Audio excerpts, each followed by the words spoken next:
Assalamualaikum warahmatullahi wabarakatuh, murid-murid ustazah semua. Hari ini kita akan mula belajar mata pelajaran sirah darjah 2. Pelajaran yang pertama iaitu keputeraan Nabi Muhammad sallallahu alaihi wasallam.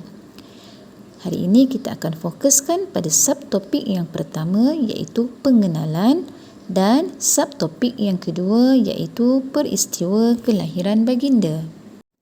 Baiklah murid-murid, mari kita mulakan dengan subtopik yang pertama iaitu pengenalan.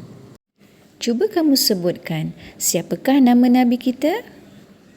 Ya, betul. Nabi kita ialah Nabi Muhammad sallallahu alaihi wasallam. Mari sama-sama kita melihat semula latar belakang Nabi Muhammad sallallahu alaihi wasallam. Nabi Muhammad dilahirkan di kota Mekah pada hari Isnin 12 Rabiul Awal tahun Gajah bersamaan 20 April tahun 571 Miladiah.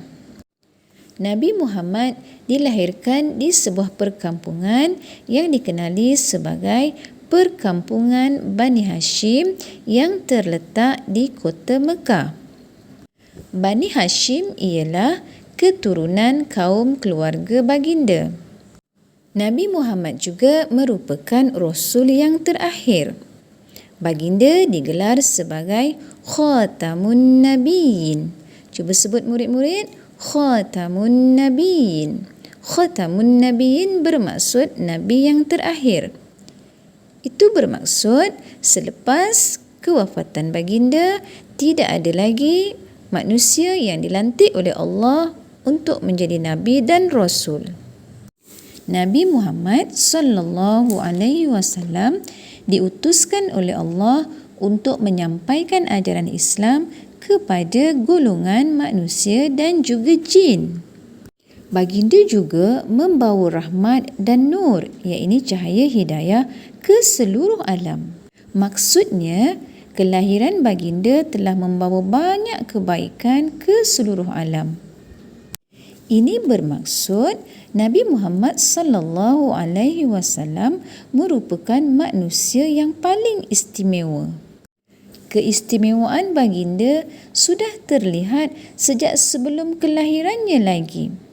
Apakah di antara keistimewaan baginda?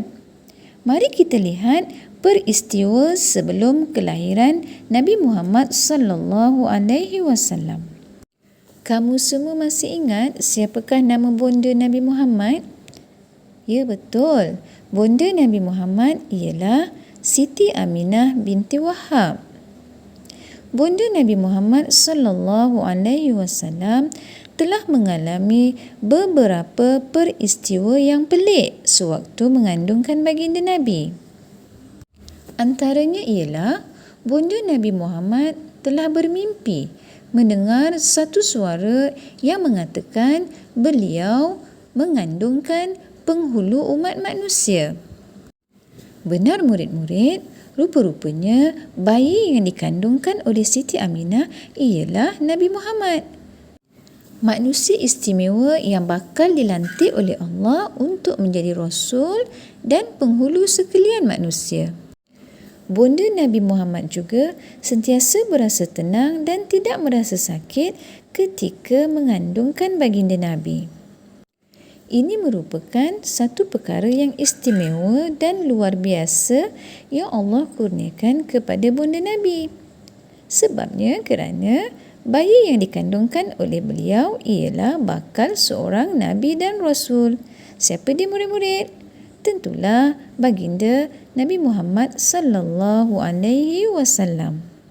Sebelum kelahiran Nabi Muhammad sallallahu alaihi wasallam telah berlaku satu peristiwa serangan tentera bergajah Raja Abraha ke kota Mekah.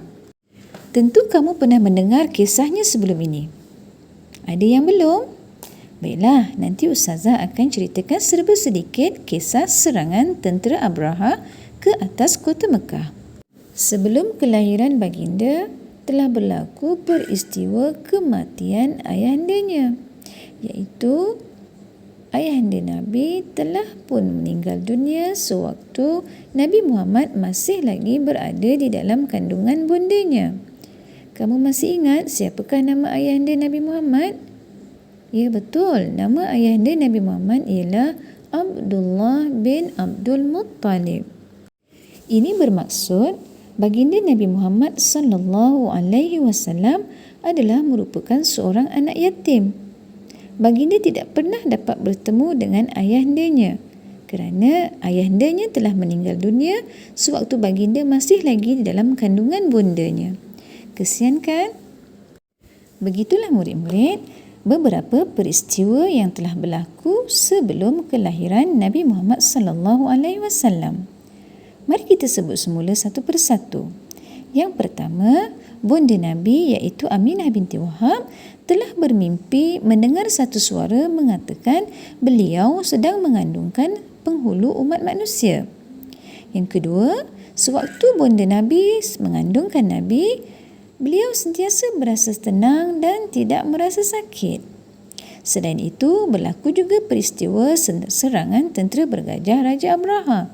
Dan juga berlaku peristiwa kematian ayahanda Nabi iaitu Abdullah bin Abdul Muttalib sewaktu baginda masih lagi berada dalam kandungan bondanya. Baiklah, seperti yang Ustazah janjikan tadi, Ustazah akan ceritakan serba sedikit peristiwa serangan tentera bergajah Abraha ke atas kota Mekah dan apa kaitannya dengan nama tahun kelahiran Nabi iaitu tahun gajah. Semua sudah bersedia untuk mendengar? Mari Ustazah ceritakan. Pada tahun kelahiran Nabi Muhammad sallallahu alaihi wasallam telah berlaku peristiwa serangan dari Raja Abraha bersama tenteranya yang menunggang gajah. Raja Abraha menyerang kota Mekah kerana hendak meruntuhkan Kaabah. Allah Ta'ala telah menghancurkan bala tentera tersebut dengan mengirimkan kumpulan burung ababil.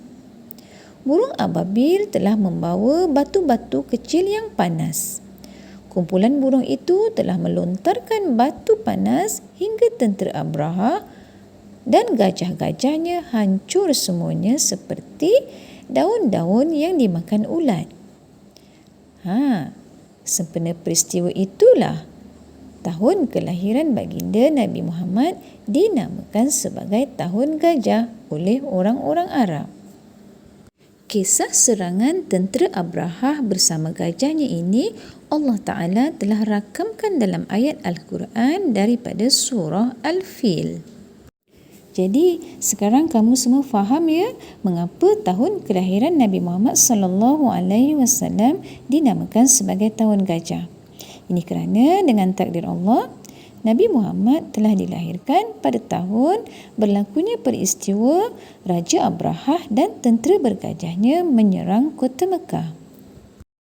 Baiklah murid-murid, sebelum kita tamatkan sesi pembelajaran hari ini, Ustazah ingin bertanyakan beberapa soalan terlebih dahulu. Boleh kamu sebutkan semula apakah peristiwa yang berlaku sebelum kelahiran Nabi Muhammad sallallahu alaihi wasallam? Baik, betul. Yang pertama ialah bonda Nabi iaitu Aminah binti Wahab telah bermimpi mendengar satu suara yang mengatakan beliau sedang mengandungkan penghulu umat manusia. Peristiwa yang kedua ialah bonda Nabi sentiasa berasa tenang dan tidak merasa sakit ketika mengandungkan baginda Nabi. Peristiwa yang ketiga ialah telah berlaku peristiwa serangan tentera bergajah Raja Abraha ke atas kota Mekah. Dan peristiwa keempat ialah kematian ayahanda Nabi iaitu Abdullah bin Abdul Muttalib ketika baginda masih lagi di dalam kandungan bondanya. Begitulah murid-murid.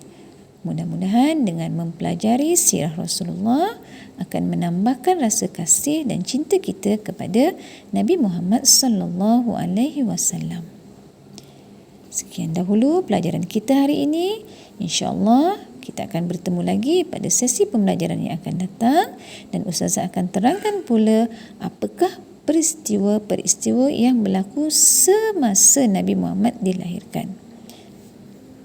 Sampai jumpa lagi. Ma'assalamah wa ila liqa. Assalamualaikum warahmatullahi wabarakatuh.